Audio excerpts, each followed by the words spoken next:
así iniciamos la grabación. Hoy voy a hablar sobre el complejo de Edipo. En realidad sobre los complejos. Uno muy famoso es el complejo de Edipo. Si usted no tiene conocimiento de tal cosa, ya lo vamos a averiguar, ya lo vamos a saber. Lo cierto es que cuando uno habla de un complejo, hay algo que se nos viene en mente, ¿no? Un entramado, una especie de diferentes elementos conjugándose unos con otros y que no es algo fácil, sino todo lo contrario, complicado y que tiene en ese mismo conjunto de vértices y aristas que se van conjugando y se van comprometiendo unos y otros y van tomando diferentes direcciones y también de alguna manera hay una especie de lógica interna que uno no lo entienda es otra cosa, pero ahí debe haber una lógica interna. De modo que el complejo de Edipo, por ejemplo, es una construcción mental. ¿Y qué tan generalizado está esto? ¿Y qué podemos decir sobre el complejo desde el punto de vista de un autor? Que yo lo tenía por aquí, ya le voy a decir rapidito sobre eso y después seguimos hablando. Vamos a seguir hablando sobre eso. Aquí tengo una nota que hago bien en tomar en cuenta, en verificar en este momento, porque de todas maneras termina siendo una situación que ya planteó desde el punto de vista de la eh, psicología, ¿sí? Desde el punto de vista de la psicología. ¿Y quién fue el que nos habló de los complejos más fehacientemente? Eh, Estoy hablando de este personaje, ya les voy a decir aquí que por cierto se me olvidó el nombre completo, ¿sí? Porque sí que, eh, ok, Freud, por un lado, el complejo de Edipo y Lacan, ¿sí? Pero un psicólogo que habló de eso, que lo mencionó con una rigurosidad, y dentro de los complejos también está el complejo de inferioridad o complejo de superioridad, que por cierto, el complejo de superioridad tiene mucho que ver con el complejo de inferioridad. En la medida que cuando alguien está en su construcción mental, en su concepción mental muy propia, teniendo esta sensación de carencia, va a tratar de llenar este vacío con cualquier otro alter ego o forma que él mismo se pueda plantear. En ese sentido, hay una especie de eh, llenar este supuesto vacío o carencia con otra cosa y haciéndose ver más grande o más fuerte, hablando más duro, etcétera. Comprándose una tremenda camioneta si gozas de este beneficio de, bueno, económico, ¿no? Entonces todo eso invita a suplir esta carencia o a tratar de, en tu percepción y a lo mejor en vista de cómo te conciben otros, cómo crees tú que te conciben otros, estás muy preocupado en el que dirán, como dicen por ahí, ¿no? Eh, Jung, Jung fue el que habló de eso, ¿sí?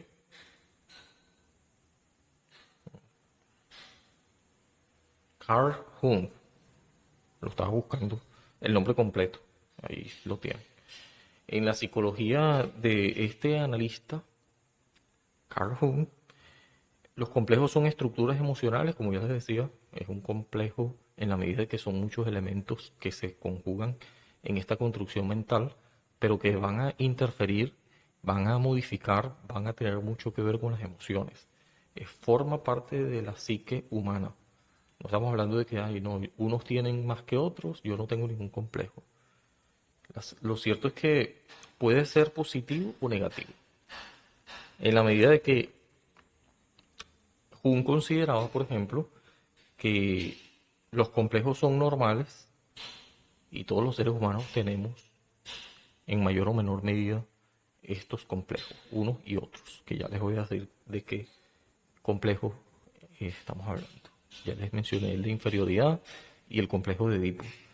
Estas estructuras emocionales forman los pensamientos, o lo conforman, o más bien por los pensamientos se van construyendo las estructuras, los sentimientos que al mismo tiempo tienen que ver con creencias negativas, como ya les decía, están vinculadas a la percepción de inferioridad y a una especie de inadecuación, de nuevo estar encajando, o por lo menos uno tiene esa percepción de que no encaja.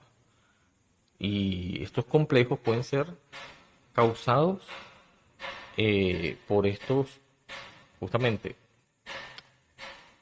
constructos mentales muy personales y que además causan sufrimiento y dolor relativamente, un dolor que pudiera estar llevándolo a uno a la desesperación, a el desconsuelo, a la procrastinación, a ansiedad.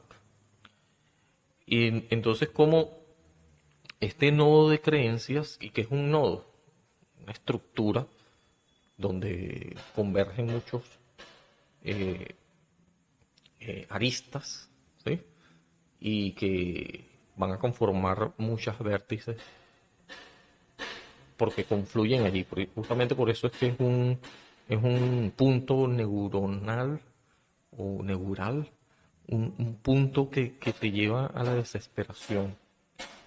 Este complejo, por ejemplo, puede exacerbar tu estado de ánimo o puede estar completamente sustituyendo, eh, digo completamente, en esta percepción de creer que yo tengo esta carencia, entonces algunos se mandan a hacer un tatuaje, qué sé yo, porque tienen un complejo de inferioridad, no sé, porque son bajitos y quieren ponerse un tatuaje o quieren ponerse algo que les haga ver más rudo, casi siempre un tatuaje o la barba, si es que te sale barba, y hay diferentes maneras como para eh, paliar esta situación, como para hacerte ver mejor. Y digo, esto es una construcción mental en la medida de que hasta qué grado a la gente de verdad le importa o sabe eso. Eso del que dirán es relativo. ¿Será verdad que las personas están, yo al menos no creo que sea tanto el caso, pendiente de las personas de alguien, como que si no tuvieran una vida, o si de verdad les interesa esta persona en cuestión, o la crítica, siempre estamos hablando de alguien, ¿verdad? Pero hasta qué grado yo le tengo que prestar tanta atención a eso, tanta atención. Yo a mí mismo me puedo prestar atención y dependiendo de qué, cómo yo esté oyendo estos patrones de pensamientos permanentemente, cómo romper con eso, cómo romper con esos patrones de pensamiento. El complejo de la madre y el complejo del padre, el héroe, el hermano y la hermana, todos estos son complejos que en la psicología analítica habló Carl Jung, se puede decir también. ¿Sí? ¿Cuáles son estos complejos? Aquí voy a citar rapidito. Jung consideraba que los complejos no eran parte de algo patológico, sino que representan parte esencial de la mente. En la medida que nosotros todos tenemos, de alguna manera, más o menos, estos complejos. Es parte intrínseca del ser humano, tanto las personas sanas como enfermas. Así que no se trata de una patología, como podemos ver, al menos no lo vio así Jung. Utilizó a menudo el término complejo, el psicoanalista Jung, bueno, psicoanalista no tanto, psicólogo, y sí, se puede decir, la psicología analítica. eh, psicoanálisis. Obviamente, pensamos en Freud, que el psicoanálisis otra vez lo estoy poniendo en descrédito con esto de hacerlo a un lado porque suena a pseudociencia. ¿Hasta qué grado yo puedo con esta visión que es mentalista, ¿sí? Saber qué es lo que el otro tiene en mente? ¿Qué certeza tengo yo de que mis suposiciones están en lo correcto? Entonces, por eso es que no suena tanto a ciencia, sino a pseudociencia. Relacionado a esto, nos diría eh, Popper que mientras sea falseable, pudiera tener sabor a ciencia, con aquello del falsacionismo. Y también pienso en este mm, Bun- Mario Bunge. Disculpen que aquí estoy tratando de relacionar una cosa con otra, no tengo nada escrito, las notas que tengo están en mi teléfono, pero estas sí que están apareciendo ahora mismo. Sí, tiene que ver con Bunge en la medida de que yo no puedo catalogar a esto de ciencia rápido, pero tampoco botarlo por la borda como que si no fuera parte del conocimiento. Entonces estaríamos cayendo en los dogmas del empirismo de los que habló Kant y Donald Davidson, que yo he hablado aquí de eso antes, por aquello de los sucesos o los eventos mentales. Entonces, estos eventos mentales que yo voy descifrando de alguna manera también eh, tienen que ver con cómo yo voy conjugando una cosa y otra o relacionándolos en un acto de inferencia y que me pueden dar ciertos, eh, por esta conjunción de datos, ciertos datos adicionales o una conclusión en función, una vez más, de todas estas ideas que relaciono, por tanto, sale una idea compuesta, que son estas formas de yo ver las cosas, mi cosmovisión, cómo me autopercibo. En todo caso, si es positivo o negativo, del cómo me afecte, cómo lo vea yo tan en serio y me lo tomo muy a pecho, muy en serio, en la medida de que no soy irónico, como decía este Rorty, Richard Rorty, y bueno, nada, eh, me en sí mismo y me consumo en mi propio dolor. Justamente el dolor tiene que ver con una carencia, ¿no?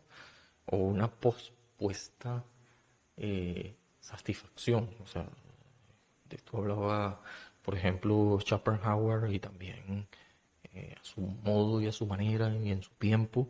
Este, claro, este,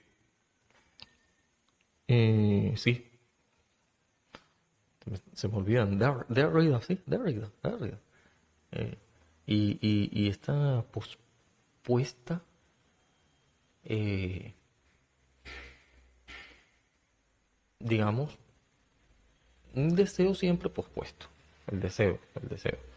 Estaba pensando en Guattari que habló del deseo como motor de cambio y lo veía como positivo.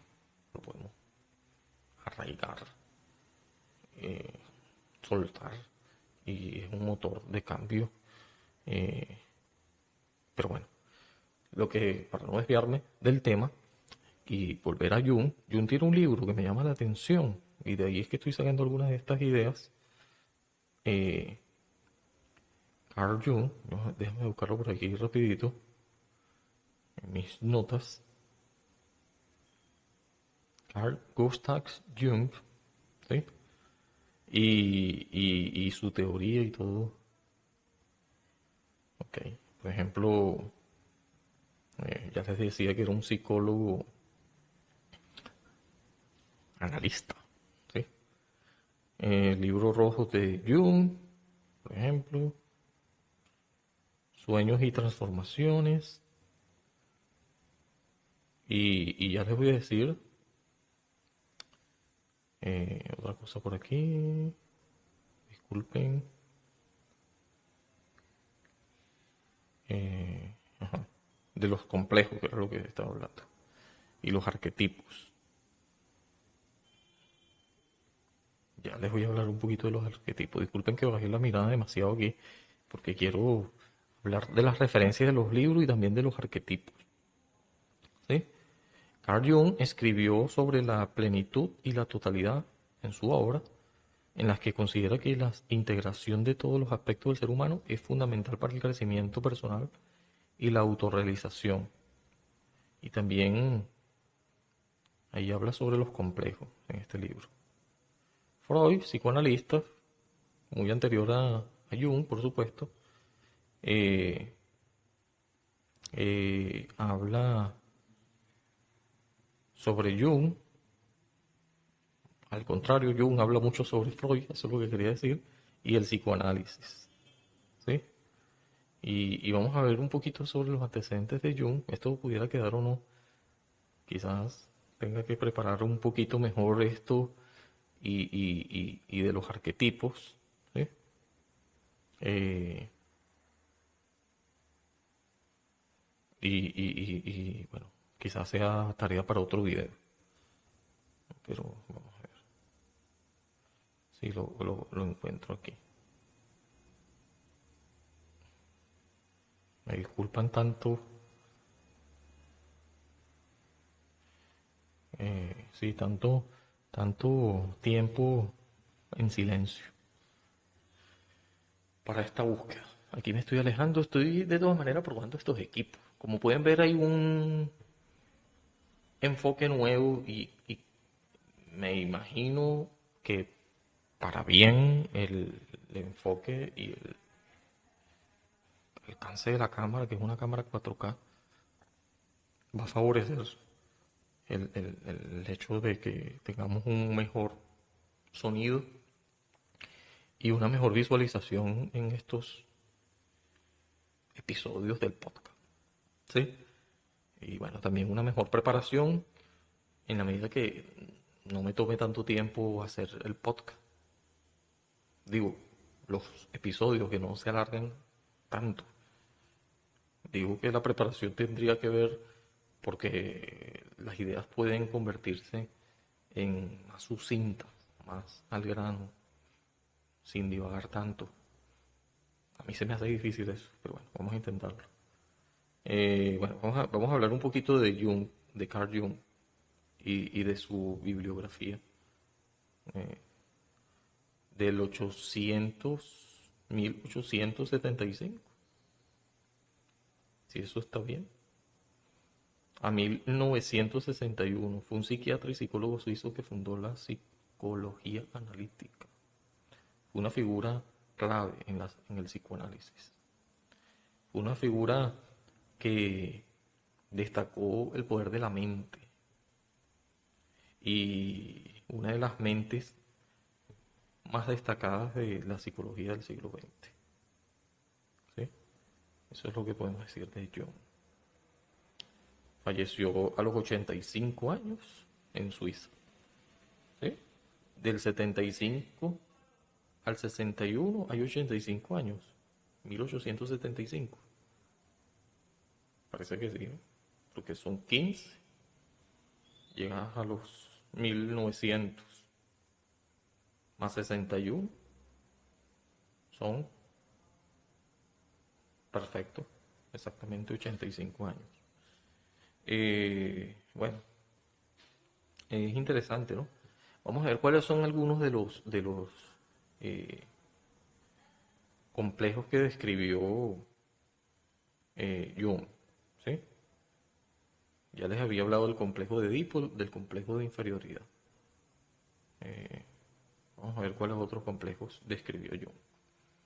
También los complejos están en su forma de verlo fuera de la conciencia y es justamente eso lo que hemos estado percatándonos que es, ¿no? Están fuera de la conciencia. Agrupamientos de pensamientos y sentimientos y recuerdos que pueden operar fuera de la conciencia. Están en el subconsciente.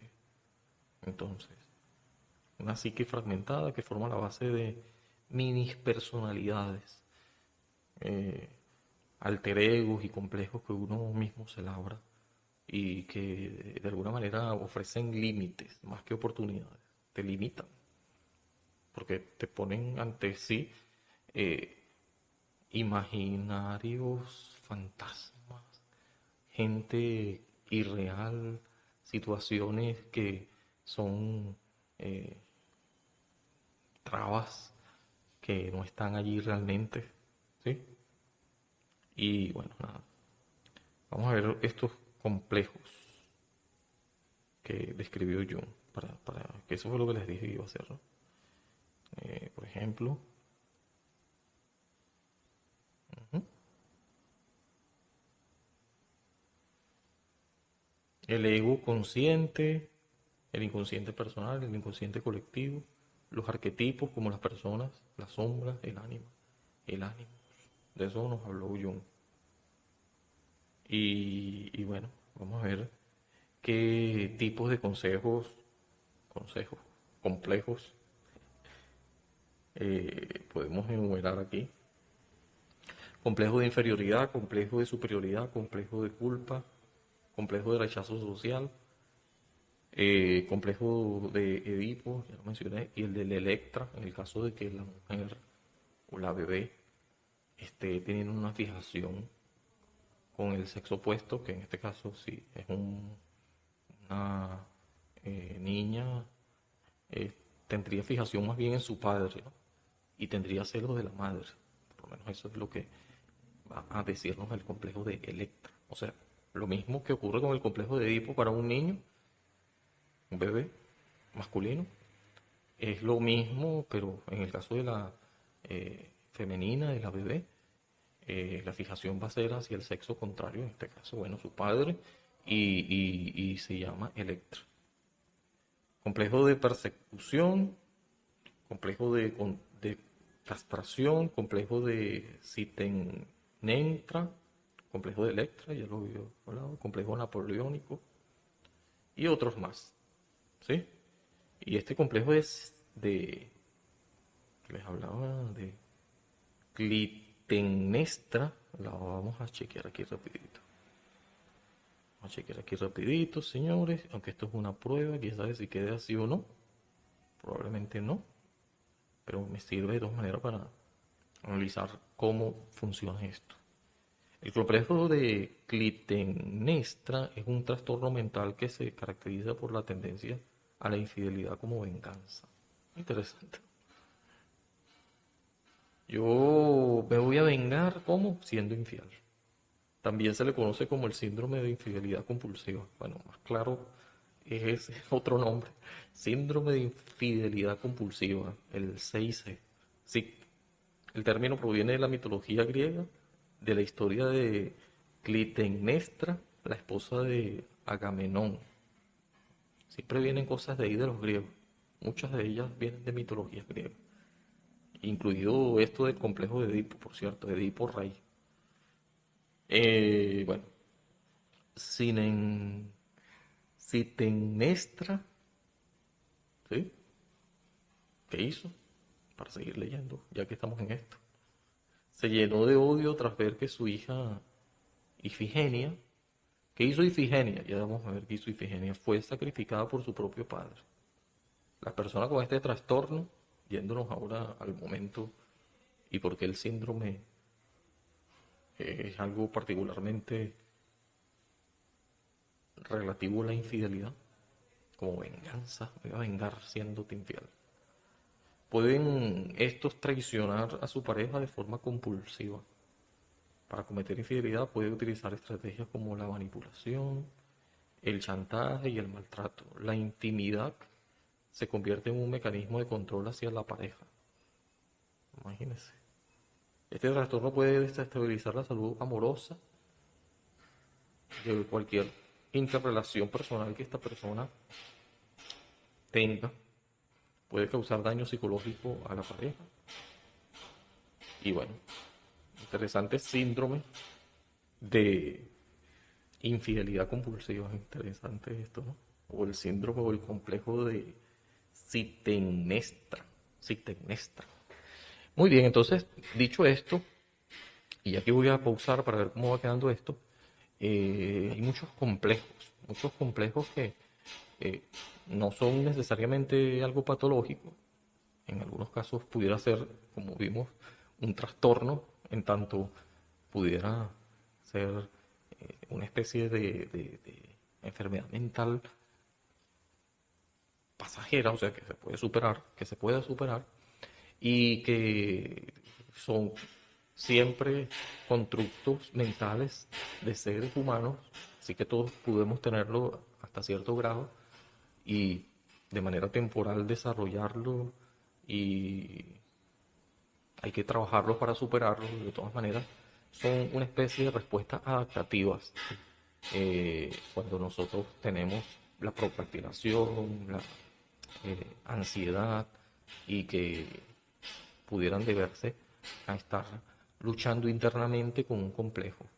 O cuando nosotros nos damos un gusto o eh, nos comportamos de cierta manera, es en una lucha inconsciente, porque este va del inconsciente, este complejo casi siempre está ligado al inconsciente, como leímos que expresaba Carl Jung, y que termina comprometiendo a las relaciones humanas, pero también esta percepción o autoconciencia, eh, digamos, que está debilitada o por lo menos no está tan consolidada, de cierta manera termina haciendo una especie de salida al problema, atribuyendo a otro el carácter de culpable,